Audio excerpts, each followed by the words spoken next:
36 वर्ष फेजाब हिँडेर पानी खुवाएँ किनभने यो बात पनि इबनु ना यम्बे मदंगे छिन मन्दंगे मेनी यम्बे नु अनगे कुदङ मल्याङ छिङाङ को यो च्वा थुङछुङ सिङ त्यसलाई पुरा गरेर चाहिँ सम्पन्न गर्न चाहिँ बाँकी छ। त्यसमा प्रदेश सरकारबाट धेरै सहयोग छ, गाउँपालिका वडाबाट पनि केही बजेटहरू विनियोग गरेर त्यसलाई अगाडि बढाइरहेका छौँ।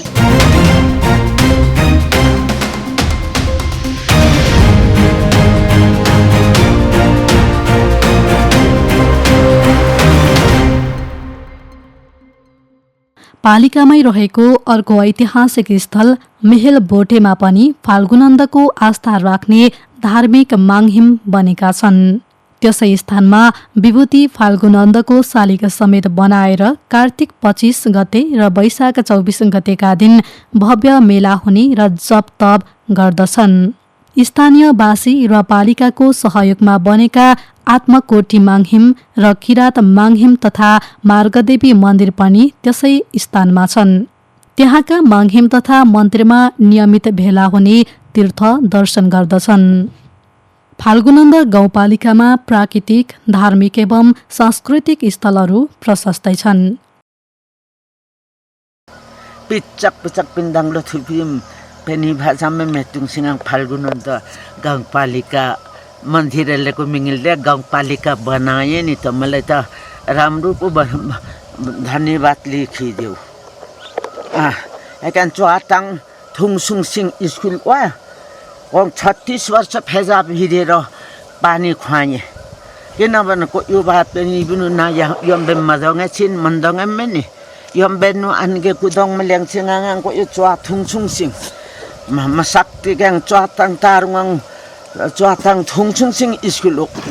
कागीडाँडा भन्ने ठाउँ पनि छ, त्यसलाई ऐतिहासिक रूपमा चाहिँ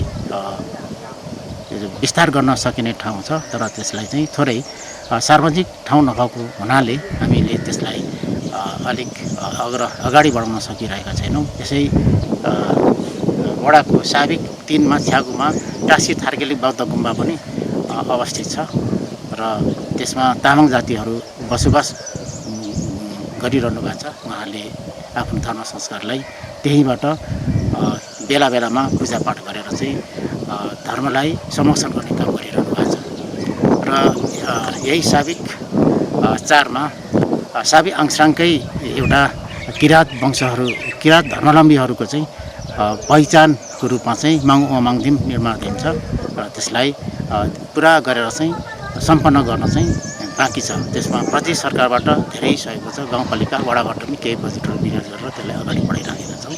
फाल्गुनन्द गाउँपालिकामा प्राकृतिक, धार्मिक एवं सांस्कृतिक स्थलहरू प्रशस्तै छन्।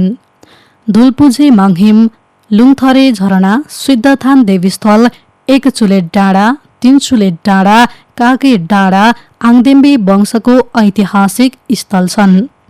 त्यसै गरी लप डाँडा, गुम्बा डाँडा, आलु पार्क, पौवा भन्ज्याङ, 5 थर सूचना केन्द्र लगायतका 3 दर्जन बढी आकर्षण एवं ऐतिहासिक स्थलहरूले पालिकाको थप महिमा र गन्तव्य स्थल बनाएर अवलोकन तथा अन्वेषकहरूको आगमन बढेर स्थानीयवासीको आय आर्जन सुधारिन थालेका छन्।